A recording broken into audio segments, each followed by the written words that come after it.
तो जय Hind. Paramilitary news Hindi में आपका एक बार फिर से स्वागत है। आज मैं बात करने वाला हूं आपके एनपीएस के बारे में। भारत सरकार ने हाल ही में पीएफआरडीए के एग्जिट एंड विड्रॉल रूल्स को लेकर इसके कुछ सेक्शन में अमेंडमेंट किए हैं, जिसे जानना और समझना आपके लिए अति महत्वपूर्ण है। इस अमेंडमेंट का नाम दिया गया है PFRDA exit and withdrawal under NPS amendment regulation 2025। क्या है वो चेंज जिसे आपको जानना आवश्यक है, सब बताएंगे। लेकिन वीडियो में आगे बढ़ने से पहले आपसे रिक्वेस्ट है कि अगर आप अर्धसैनिक बलों से संबंधित खबरों को जानने में इंटरेस्ट रखते हैं तो इस चैनल को सब्सक्राइब करें और बेल नोटिफिकेशन दबाना बिल्कुल न भूलें, ताकि आने वाली सभी अपडेट्स आप तक सबसे पहले पहुंचे। अगर वीडियो पसंद आए तो एक लाइक जरूर कर दें। चलिए वीडियो में आगे बढ़ते हैं और इस नए NPS exit and withdrawal rules 2025 को आसान भाषा में समझते हैं। स्क्रीन के ऊपर आप एक गजेट देख रहे होंगे। ये गजेट भारत सरकार के द्वारा जारी किया गया है और इस गजेट में क्या लिखा हुआ है, चलिए उसे आसान भाषा में समझते हैं। ये आप देख सकते हैं, गजेट ऑफ इंडिया, भारत का राजपत्र। ये जारी किया गया है 15 दिसंबर 2025 को। पेंशन निधि विनियामक और विकास प्राधिकरण अधिसूचना 12 दिसंबर 2025। अब चलिए हम सबसे पहले इसके इंग्लिश वर्जन में चलते हैं, वहां से समझना आसान होता है। तो चलिए हम सीधा पेज नंबर 14 पे आपका इंग्लिश वर्जन दिया हुआ है। यहाँ पे आप देख सकते हैं, यहाँ पे दिया हुआ है pension fund regulatory and development authority notification 12 December 2025। Pension fund regulatory and development authority exit and withdrawal under national pension system amendment regulation 2025। इस अमेंडमेंट को आने के बाद इससे पहले जितनी भी अमेंडमेंट्स थी उसी में इसको भी ऐड कर लिया जाएगा। आप यहाँ पे देख सकते हैं, सबसे पहले चूंकि मैं सिर्फ अर्धसैनिक बलों के लिए एक्सक्लूसिव खबरें लाता हूं, इसलिए मैं इसको अर्धसैनिक बलों के नजरिए से ही बनाने की कोशिश कर रहा हूं। सबसे पहले आप देख सकते हैं, यहाँ 6 नंबर पे दिया हुआ है exit from national pension system for government sector subscriber. जो भी सरकारी कर्मचारी है इंक्लूडिंग अर्धसैनिक बल, उनके लिए ये एग्जिट रूल बनाया गया है। इसमें आप देख सकते हैं, इसमें अलग अलग सेक्शन में क्या क्या कहा जा रहा है, इसको इस पूरे पीडीएफ को मैं डिस्क्रिप्शन में डाल दूंगा, वहां से जाके आप पढ़ सकते हैं। यहाँ पे कुछ माइनर चेंज किए गए हैं, उस सब मैं आपको एक टेबल के माध्यम से समझाने का कोशिश करूंगा। ये देख सकते हैं यहाँ पे जो भी चेंज है, तो इसी एक्ट में जो अमेंडमेंट का ये आया है 2025 रेगुलेशन, इसी में सरकार ने एक टेबल के माध्यम से भी आसान भाषा में समझाने की कोशिश किया है। तो सबसे पहले चलिए और इसे हम समझते हैं।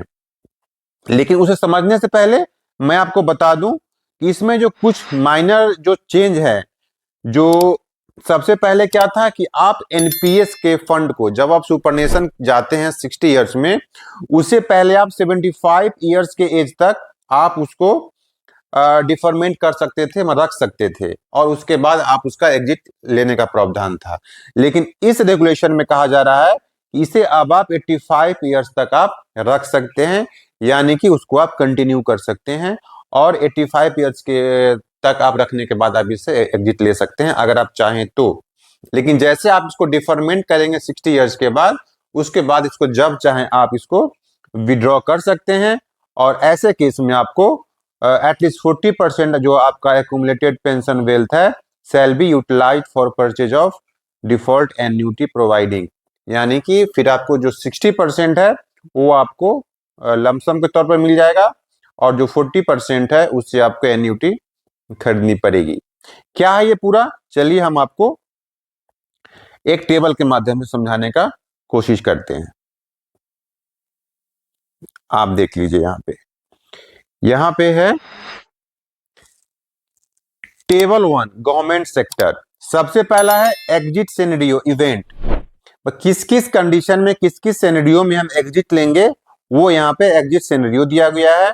दूसरा है एक्यूमुलेटेड पेंशन वेल्थ, आपका टोटल पेंशन वेल्थ कितना है वो मतलब इस कॉलम में दिया हुआ है।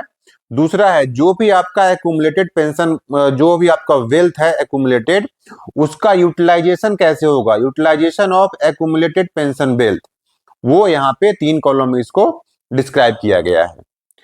तो जो सबसे पहला सिनेरियो है, upon retirement as per regulation 3(1)(a) और upon discharge from service as per regulation 3(1)(d), ये दोनों रेगुलेशन क्या है, चलिए उसको समझ लेते हैं।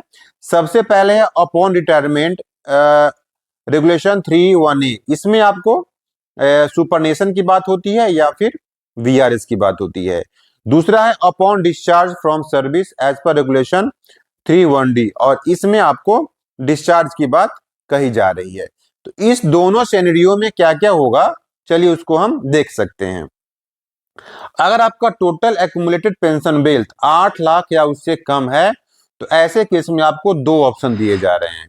पहला ऑप्शन है कि आप टोटल अपना 100% आप एज ए लमसम आप ले लीजिए, क्योंकि उसके बाद आपका कोई भी पैसा नहीं बचेगा।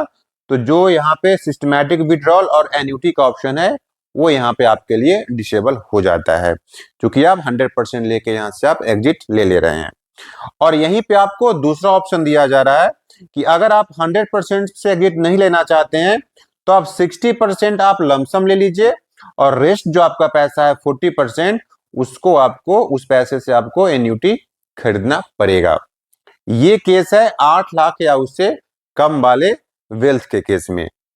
इसी में आप दूसरा कंडीशन देखिए कि अगर आपका एक्यूमुलेटेड पेंशन वेल्थ 8 लाख से 12 लाख के बीच में है, 8 लाख से अधिक और 12 लाख से कम, तो ऐसे केस में भी आपको 3 ऑप्शन आपको दिए जा रहे हैं। पहला ऑप्शन है कि आप अप टू 6 लाख आप लमसम ले लीजिए, और जो रेस्ट आपका पैसा बचेगा, सपोज आपके पेंशन वेल्थ में 10 लाख रुपए हैं, ठीक है, 10 लाख रुपए हैं, तो ऐसे केस में आपको क्या करना है, 6 लाख रुपए आप लमसम के तौर पे लेके निकल जाइए, और जो बाकी का आपका 4 लाख रुपए बचा है, उस 4 लाख रुपए का आपको सिस्टमैटिक विड्रॉल लेना पड़ेगा। वो भी सिस्टमैटिक विड्रॉल आपको कम से कम 6 साल के लिए लेना होगा।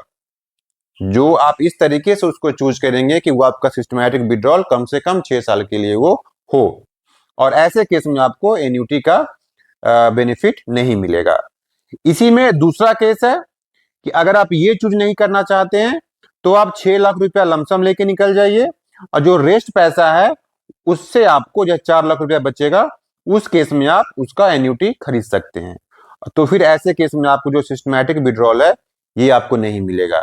यानी गवर्नमेंट ने आपको यहाँ पे फ्लेक्सिबिलिटी दी है कि अगर आपका पेंशन वेल्थ 8 लाख से 12 लाख के बीच में है, तो आप इस प्रकार से 2 ऑप्शन का फायदा ले सकते हैं, और इस दोनों में से कोई एक आप चूज कर सकते हैं। और इसी केस में, इसी सिनेरियो में है कि अगर आपका पेंशन वेल्थ 12 लाख से अधिक है, 12 लाख से अधिक है, तो यहाँ पे आपको सिर्फ एक ही ऑप्शन दिया जा रहा है, और वो ऑप्शन है 60% का आपको लमसम ले लीजिए, और रेस्ट आपका 40% है वो आपका एन्युटी परचेज में यूटिलाइज किया जाएगा। इसमें आपको गवर्नमेंट ने कोई और फ्लेक्सिबिलिटी नहीं दिया है, और यहाँ पे सिर्फ आपको एक ही ऑप्शन दिया जा रहा है। चलिए आगे देखते हैं। Upon resignation removal from service as per regulation 3(1)(b), resignation और रिमूवल के केस में यहाँ पे आप देख सकते हैं कि अगर आपका जो वेल्थ है 5 लाख या उससे कम है, तो ऐसे केस में आपको 2 ऑप्शन दिया जा रहा है। पहला ऑप्शन है कि आप 100% लेके आप विड्रॉल ले लीजिए, एग्जिट ले लीजिए इसमें से, तो फिर जो रेस्ट आपका है सिस्टमैटिक विड्रॉल और एन्युटी, ये दोनों यहाँ पे आपका डिसेबल हो जाता है। लेकिन दूसरा केस यहाँ पे एक और दिया जा रहा है कि अगर आप इसमें कंफर्टेबल नहीं है, तो आप 20% विड्रॉल ले लीजिए लमसम के तौर पे, और जो रेस्ट आपका 80% बचेगा, उससे आपको एन्युटी खरीदनी पड़ेगी, जिससे आपको लाइफ टाइम पेंशन बनेगा। यहाँ पे भी 5 लाख या उससे कम फंड वालों के लिए एक अच्छा यहाँ पे फ्लेक्सिबिलिटी दिया गया है। यहीं पे आप दूसरा देख लीजिए कि अगर आपका फंड इन केस 5 लाख से ज्यादा है, रिमूवल और रेजिग्नेशन के केस में, तो ऐसे केस में आपको 20% आपको लमसम के तौर पर दे दिया जाएगा, और रेस्ट आपका 80% से आपको एन्युटी खरीदनी पड़ेगी, जिससे आपको लाइफ टाइम पेंशन मिलेगा। तो 5 लाख से ज्यादा वाले केस में आपको कोई फ्लेक्सिबिलिटी नहीं है, सिर्फ एक ही ऑप्शन यहाँ पे दिया जा रहा है। और तीसरा, चलिए तीसरा सीन देख लेते हैं कि upon death as per regulation 3(1)(c), अगर सब्सक्राइबर की डेथ हो जाती है तो ऐसे केस में क्या है कि अगर उसका पेंशन बेल्ट 8 लाख या उससे कम है तो ऐसे केस में या तो आप 100% लेके एग्जिट ले लीजिए, निकल जाइए उस फंड से और अपना अकाउंट बंद कर दीजिए। तो ऐसे केस में आपका जो विड्रॉल है, सिस्टमैटिक विड्रॉल और ये एन्युटी ऑप्शन, ये दोनों आपका डिसेबल हो जाएगा। और नहीं तो आप 20% आप लमसम के तौर पे ले लीजिए, जो रेस्ट पैसा आपका 80% वो आपका एन्युटी के लिए यूज किया जाएगा, एन्युटी खरीदने के लिए, जिससे आपको लाइफ टाइम पेंशन मिलेगा। यहीं पे दूसरा है कि अगर आपका फंड 8 लाख से ज्यादा और 12 लाख से कम है तो ऐसे केस में आप 6 लाख रुपया आप लमसम ले लीजिए और रेस्ट जो पैसा आपका बचेगा उससे आप एटलीस्ट 6 इयर्स के लिए आप सिस्टमैटिक विड्रॉल का ऑप्शन ले सकते हैं और ऐसे केस में आपको एन्युटी खरीदने की जरूरत नहीं पड़ेगी। या यहाँ पे एक और ऑप्शन दिया जा रहा है इस केस में कि या तो फिर दूसरा केस है कि आप या तो 6 लाख रुपया लेके निकल जाइए, एग्जिट ले लीजिए और जो रेस्ट पैसा है उससे आप एन्युटी खरीद लीजिए और ये एन्युटी से आप लाइफ टाइम पेंशन के लिए आप एलिजिबल हो जाएंगे और फिर ऐसे केस में आपको सिस्टमैटिक विड्रॉल का ऑप्शन आपके लिए नॉट एप्लीकेबल रहेगा। और नहीं तो तीसरा यहाँ पे ऑप्शन है कि आप 20% लमसम लेके निकल जाइए और 80% का आप एन्युटी खरीद लीजिए, जिससे आपको जो लाइफ टाइम पेंशन मिलेगा। तो ये 8 लाख और 12 लाख के बीच में गवर्नमेंट ने 3 ऑप्शन आपको दिए हैं, जो भी आपको सुटेबल हो उसका आप उपयोग कर सकते हैं। लेकिन इसी केस में अगर आपका फंड 12 लाख से ज्यादा है तो ऐसे केस में आपको कोई फ्लेक्सिबिलिटी नहीं है, कोई ऑप्शन नहीं है, सिर्फ एक ही ऑप्शन है कि आपको 20% का आपको लमसम मिलेगा और रेस्ट आपका 80% एन्युटी परचेज के लिए यूटिलाइज किया जाएगा, जिससे आपको लाइफ टाइम पेंशन मिलेगी।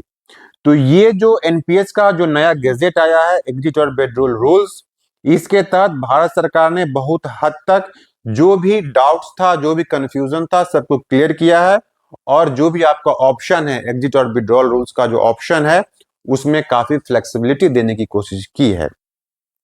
आप इस रेगुलेशन को कैसे जानना चाहते हैं, कैसे समझते हैं और आप क्या चाहते हैं कि इतना अमेंडमेंट कर देने से ही क्या गवर्नमेंट एम्प्लॉय या खासकर अर्धसैनिक बल के लिए काफी है?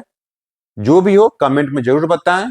लेकिन भारत सरकार से एक रिक्वेस्ट है कि अर्धसैनिक बलों के लिए एक्सक्लूसिव ये एनपीएस उस पे अप्लाई नहीं होता है, ना तो उसके सर्विस कंडीशन के हिसाब से और ना ही जो उनकी वर्तमान स्थिति है उसके हिसाब से। भारत सरकार को अर्धसैनिक बलों के मामले में अभी और भी उदारता दिखाने की जरूरत है, क्योंकि एनपीएस हो या यूपीएस उनके लिए ये सही बिल्कुल भी नहीं है। आप क्या सोचते हैं कमेंट में जरूर बताइएगा। ये जानकारी कैसी लगी ये भी कमेंट में बताइए।